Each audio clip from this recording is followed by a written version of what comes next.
people think of creativity, or students in particular, think of it as, dancing and art. And I always try to get the students to think about maths creatively as well and encourage and reward that creativity too. So go beyond what is that surface level initial response. And that is why also it's really important to give students time with these activities, because the first thing that they write is going to be the most basic thing. And that's totally fine.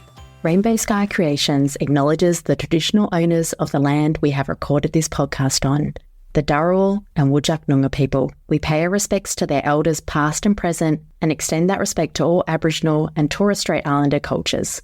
Welcome back to Rainbow Skies for Teachers. Today is a pretty exciting day because not only is it the very first day that we are recording a podcast in a proper studio, but I have got a return guest with me. I have got Jess from the Sydney Teacher, and the reason she's on the podcast today is because for the last probably year and a half, I have been receiving her emails every Monday morning, feeling inspired to teach maths in the classroom. And you probably all know, dear listeners, that we love maths and Jess loves maths too. So every Monday morning, she sends out an email that has got a different game, activity, something you can do to engage your students in maths. And I said to her, you need to come back on the podcast, girl, and come and tell us about some of these games. So welcome, Jess. Thank you so much. I'm super excited to have you today. This is going to be really, really actionable. So if you're listening to the podcast, you are going to walk away with 5 awesome games that you can use in your classroom. Now, these games, would we say that they're for a different range of ages or more particularly one age group that we're focusing on? So these are all low floor, high ceiling tasks, meaning that students of a range of ages can access them, and not just ages, but abilities as well. But I would say that conceptually, it probably more suits 3 to 6. Okay, perfect. So we're talking primary school kids. Yes. Games you can use in your classroom straight away. Yeah. Minimal resources. Absolutely. Minimal prep. Correct. Okay, you are talking my kind of language. Let's jump in. Let's talk about the first one. It's called Wipeout. Explain to us what it's all about and how you do it. Okay, so with Wipeout, you're going to want to give each student a mini whiteboard, and you're going to get them to write down 6 random single-digit numbers. You're going to call out a maths question, and then students are going to check to see if the answers is one of their numbers. So if it is, they erase it, and the student or the students who erase all of their numbers first are the winner. Now, what's really good about Wipeout is that you can change the kinds of questions that you ask to suit whatever it is that you are teaching, as long as it's something to do with number. So you could say, wipe out the square root of 9, and then students would need to wipe out 3. So you could do something like that. You could do something to do with addition, subtraction, multiplication. Like, it works for so many different kinds of number problems. Yes, I was even thinking you could do this in year 1, say. That is true. And have maybe not 6 numbers, but you maybe could cut it down to 4 numbers. Say to them, right, wipe out how many corners a square has. Yes, so good. 4. If they've got 4, they wipe that out. So yeah, this one's really adaptable. Yes. I love it. And you can just keep track of the questions on your interactive whiteboard so that students can, take time to process it. It doesn't have to be super quick fire. You can actually give students thinking time. You can go through the answers together. It's not necessarily something that they have to know and wipe off in silence. It can be like a whole class discussion where numbers are just wiped off as you go throughout the discussion. Yeah, that's awesome. Okay, I know that you love taking things to the next level. So I was thinking one of the things for teachers is like trying to think of the questions as you're going along. Mm-hmm. And if you haven't prepped them, and we want to talk low prep here. Yes. So once you've played this a couple of times, you could probably say to your students, here's a slip of paper, write a question that could be a possible question next time we play Wipeout. Yeah. And then you've got 26, 30 questions ready to go. That is so good as well, because you're getting the students to think like the teacher, which is obviously the highest level of comprehension and understanding as well. Yeah. I love that.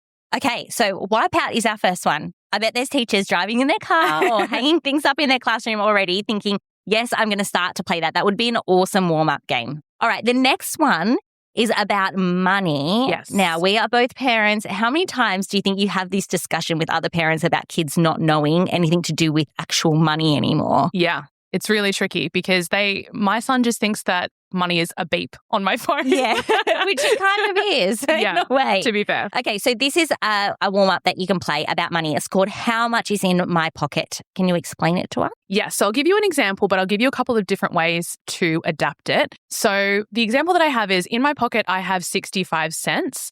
What coins might I have? And how many different combinations can you think of? So 65 cents is great because there are so many different possible answers. There are some that are really easy and there are some that are more complicated. Like if you said to one of your, higher level students, what if it was just 5-cent coins or 10-cent coins? How many of each would it be? Whereas to other students, you might say, okay, I've got just a couple of coins in my pocket. What might it be? It gives a lot of range within the same class. You could even physically have the coins in your pocket if you have anything in your top drawer, or, money that you find on the playground that kids come to you. You could have an amount of money in your pocket that you tell to the students. And as they are brainstorming the different combinations that you might have, you could actually pull out those coins and say, it was this combination. And that just brings such a fun level of excitement to your class. And then the next day, because you could do this every day with different amounts, you just have a different combination of coins. Students could even do this with a partner. You could get them to write a number on like a piece of paper, put that in their pocket. I think just having something physically in your pocket just makes it really fun. Yes. Or like play money as well. Lots of us have play money in our classroom. It could just be something as simple as that.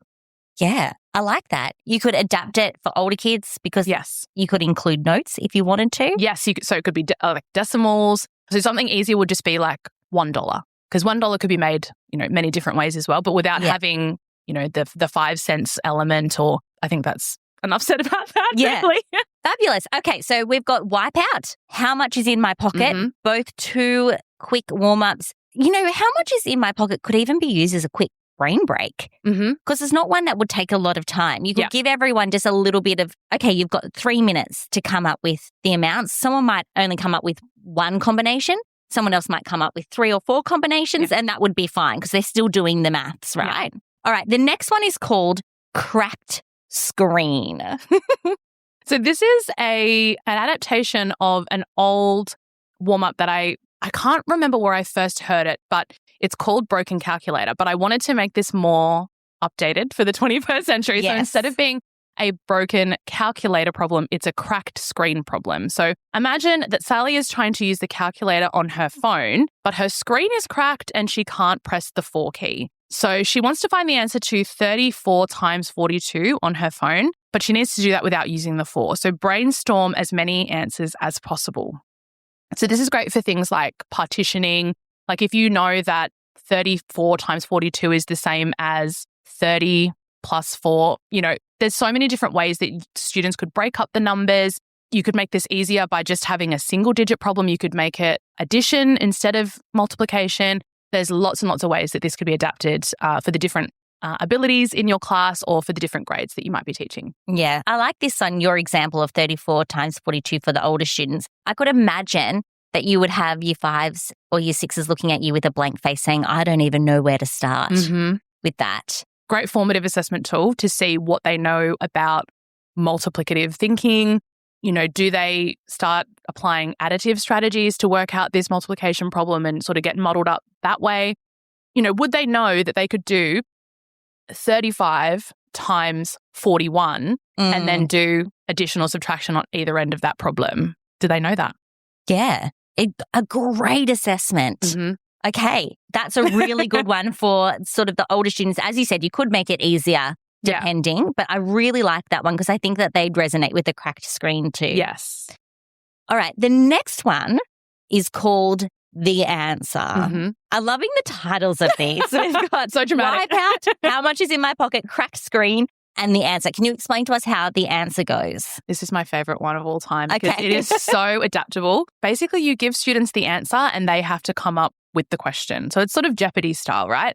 So it'd be, if 40 is the answer, what is the question? And this is the ultimate low floor, high ceiling task because if a student says 39 plus 1 and that's where they're at, they have provided something that is correct. They are going to feel, really good about themselves. They're going to have a way to answer the question that excites them and engages them. Whereas another student could do something really complicated with a mixture of multiplication and addition, or with fractions or decimals. And it is just such a great task for all abilities, really.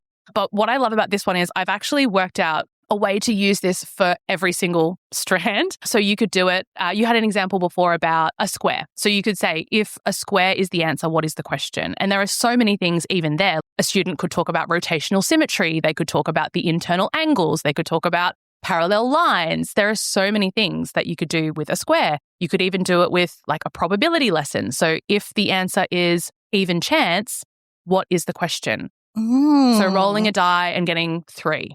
The answer is, well, you'd have to phrase it a bit better than that, but you know what the answer is going to be. I have played this before. Yes. Many times in different levels, different age groups, but it's always had a number focus. I've never thought of doing it with, say, 2D shapes or 3D objects or chance, as you said. Yeah. That's fabulous.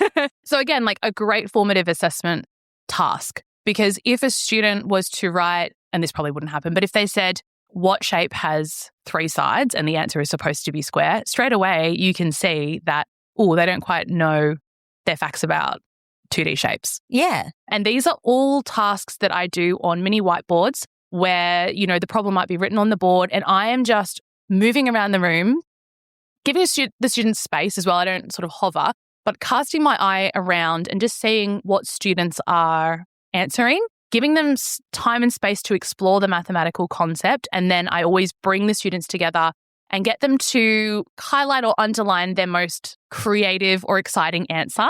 And so we'll create like a whole mind map of answers. So at the end, like if you were doing questions about chance, on the board you would have like a 20 to 30 piece mind map of facts about chance. I was going to ask you about that, about how the learning then coincides with each other and how they start learning from each other. Because that child, the answer's 40 and they put 39 plus 1. How are we going to grow and extend them? But then on the flip side, I know I've taught kids like this where they just go for the safe options and they don't take responsibility for their own learning and they're not willing to challenge themselves. And you want them to be able to take that challenge on, and you want them to be able to really start thinking outside the box and using their prior knowledge. So I like that you bring them all down together. One of the strategies that I've used in the past is if they're working on a mini whiteboard or on a piece of paper or what have you, I get them all to stop. And then everyone gets a chance to walk around the classroom to look and steal, but in a fun way. Yeah. So you can go and steal someone's answer. It's not necessarily stealing their answer, but it's reminding you, oh, wow, I didn't think that 20 times 2 could be an answer, but now I understand and I can add that to my list. Yeah. And it just gives them that safe way to explore different ideas, but also share without it being so out there and raw. Because sometimes that's hard too for kids, isn't it? I love giving like enabling prompts and enriching prompts partway through the task. So if students were doing, because they kind of get in a loop sometimes. So if they start doing single digit addition, they'll just keep doing that. So the ones that tend to do the 39 plus 1 will then do the 38 plus 2, and they'll just get into a rhythm of just like the pattern of it. So I try to do like a pattern interrupt where I'll say, okay, I'm seeing a lot of people doing an addition problem sort of like this. My challenge for you is if you're going to do addition, try to do 3 numbers. So then they have to do 38 plus 1 plus 1 or something like that. Yes. So that can be their way of being creative, because I always encourage creativity with maths. People think of creativity, or students in particular, think of it as, dancing and art. And I always try to get the students to think about maths creatively as well and encourage and reward that creativity too. So go beyond what is that surface level initial response. And that is why also it's really important to give students time with these activities, because the first thing that they write is going to be the most basic thing. And that's totally fine. You want them to get to sort of 7, 8, 9, 10 on their whiteboard before they have to really start to think about it differently. So that's usually where the creativity comes out. And circle your most creative answer. We're going to share it on the board. Again, encourages them to go beyond the basic, but it's okay if they start with that, because that's natural. And it also gets them to take the risk of I like how you phrased it before. You said the most exciting answer. Yes. That's cool, because it gets them to think, okay, this one is the most exciting. They're taking that little risk in sharing something that isn't the first thing that comes to mind, that's safe. Yeah. Because we need to get out of our comfort zone when we're learning. And I always try to, depending on the class and their temperament, but I would always usually say, like, if someone has given the answer, you're not allowed to give it. So that also encourages their creativity because they know, like, if they're pulled out of the paddle popsicle, how are you going to choose them first? 39 plus 1 probably is going to be the first one that's given. So it's in your best interest to think of something creative that isn't going to be taken by someone else, and then you have something ready to go. Yeah. Okay, so we've only got one more. I'm actually wishing that we had 10 on our list now. So I feel like we're really like going through these quickly. The last one on our list is called 2 Truths and a Lie. And I think teachers are probably thinking now, oh, I've heard this before. This is like an icebreaker game, but you've got a math twist on it. Yes. So tell us about it. So it's pretty much like the icebreaker, except that it's going to work for any of the topics that you're using with your class this week. So students have to think of 3 statements. 2 of them need to be true and 1 needs to be a lie. But as with all good multiple choice options, the lie should be almost believable, not something that is like ridiculous and straight away clear that it's not true. This just gets kids to think really critically and really deeply about the concept that you have. And they have to think about what is true and what is a lie and how they could sell that to their friend, basically. So again, like, let's use not a number one. Let's go with a 3D object. So if you were looking at some kind of prism, you could say that, you know, this prism has this many faces, this many vertices, and the cross section is this. So that's already 3 really like quite complex topics that students would have to like rack their brain for. And you could even give each student a different 3D object to write their 2 truths and a lie for, or you could keep it completely open-ended as well. It really doesn't matter. Like, as long as they could write some truthful or some lie about the topic, like, it's going to work. And I love it. Yeah, it's a great one. You could even like collect them all and then use them as warm-ups throughout the next couple of weeks. Yeah. And how fun. The kids will be like, oh my gosh, that's my one. Yeah. And you can be like, right, Jess, did they get it right? Did they choose the lie? Like that is really, really fun. I really like that idea. It could even be, if you did that, you could get all the students to write it on a little piece of paper, put it into a box, and they have to do a lucky dip. They could even glue that piece of paper into their book, and underneath that, they could, you know, write an explanation as to why one thing is correct and one thing isn't. They could basically disprove one of the statements with evidence. If it was about the prism example, they could draw the prism, label it, and show why a certain statement is, you know, incorrect. It's a great tool. Yeah, it's really, really open-ended as well. Yeah.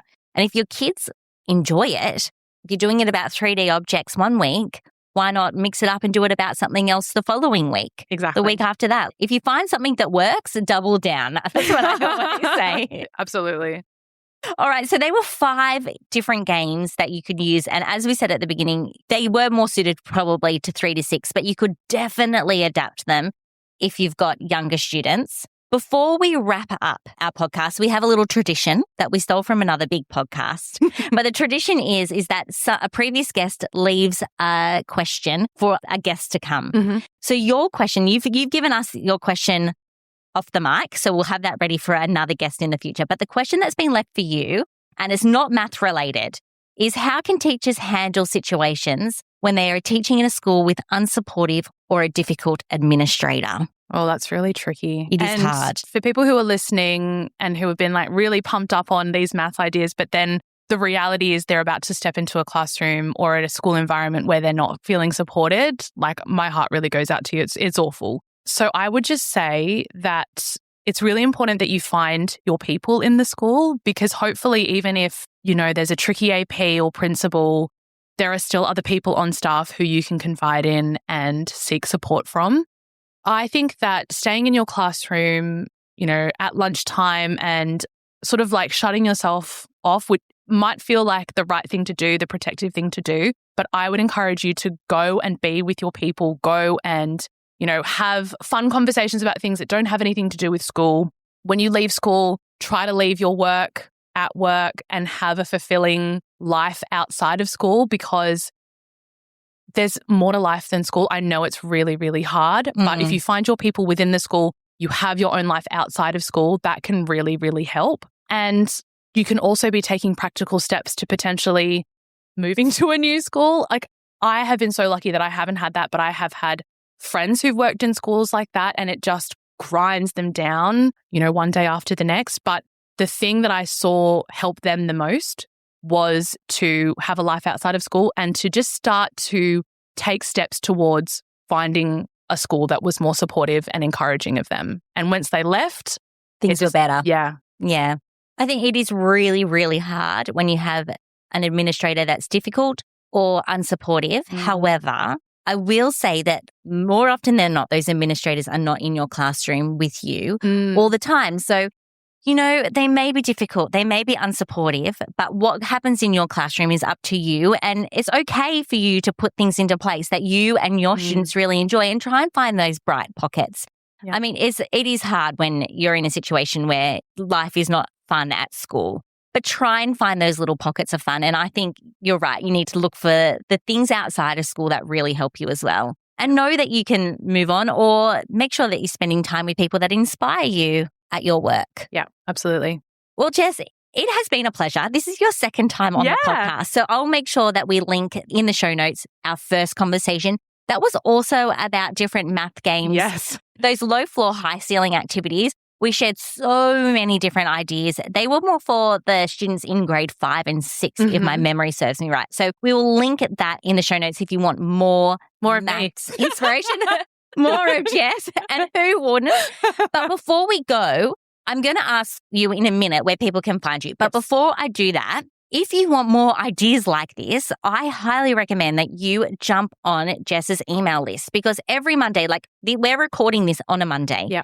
We sat down, I opened my inbox and I was like, oh, look, here you are with another idea, which is actually 2 truths and a lie. Yes, that's the one I sent this morning. So jump on her email list because you'll be able to get these different activities that you can use in your classroom. They actually go out at 5 a.m. So, do they? Yes. They're actually there ready for you to read, with your morning coffee or just before, when you arrive at school late, but you just need a minute in your car just to gather yourself. Yes. Open your emails. Have a look at the idea for the day, for the week actually, and just be like, okay, great. I've got my maths warm up organized for this week now. Because as you'll notice with all of the activities that we shared, these are really meant to use over, 4 or 5 days to get your students used to the routine. So when you get your Monday morning Maths Club email, you actually have a whole week worth of activities ready to go. Yes. Just adapt them each day. And you're mixing it up too. And then you can find your students' favorites. And if you want to go back and reuse some of them, you can. If you want to use them as brain breaks, you can. Save those emails. Yes, save those emails. Definitely. Jess, tell us, how can people get on your email list and how can they contact you, connect with you if they want to know more?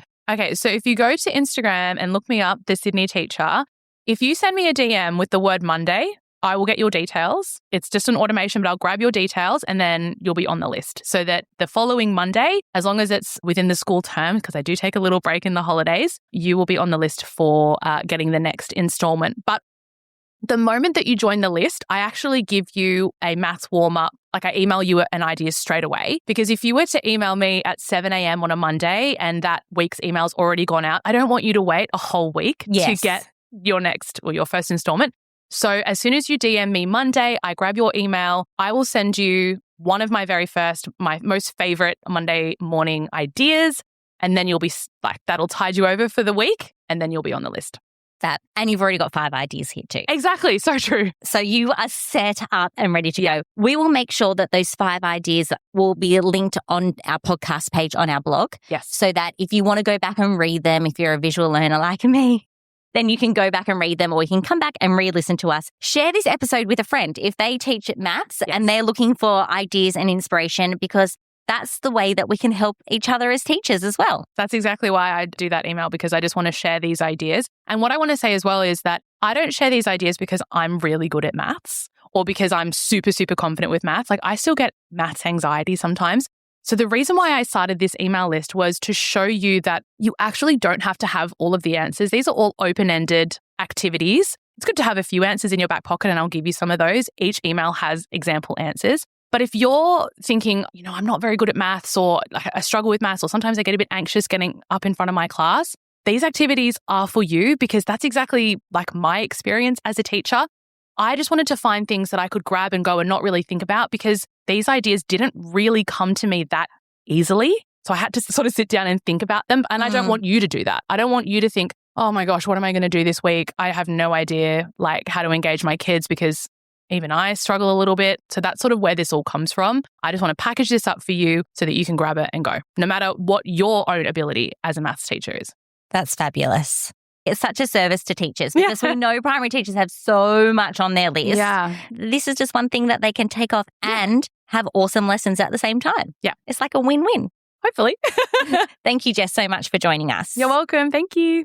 I hope that you enjoyed that episode. I loved these ideas. I felt like there's so many different ways you could use them in the classroom. You could pull them out, especially as we were talking throughout the episode. You could use them as brain breaks, or if you have 5 minutes before the end of the day, you need to fill in a couple of minutes. These are also really good ideas, and it kind of gives kids the sense that maths can be fun. We can fit maths in different parts of the day. We can make it that fun little fill-in activity when we're looking for 5 minutes to fill in before the end of the day or before lunch or what have you. So I love that we're putting maths on the pedestal there with some of these ideas. It has been a pleasure to have Jess on the podcast. As I said, you can listen to her last episode. I will link that in the show notes. We'll also link to her Instagram where you can DM her the word Monday to get on her Monday email list. And if you're looking for more maths ideas, you know that we have got plenty on our blog, plenty on our website. So go and check those out there.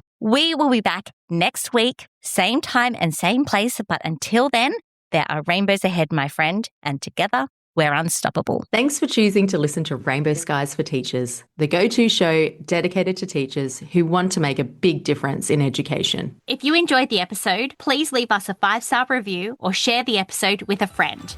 Because together we're Unstoppable.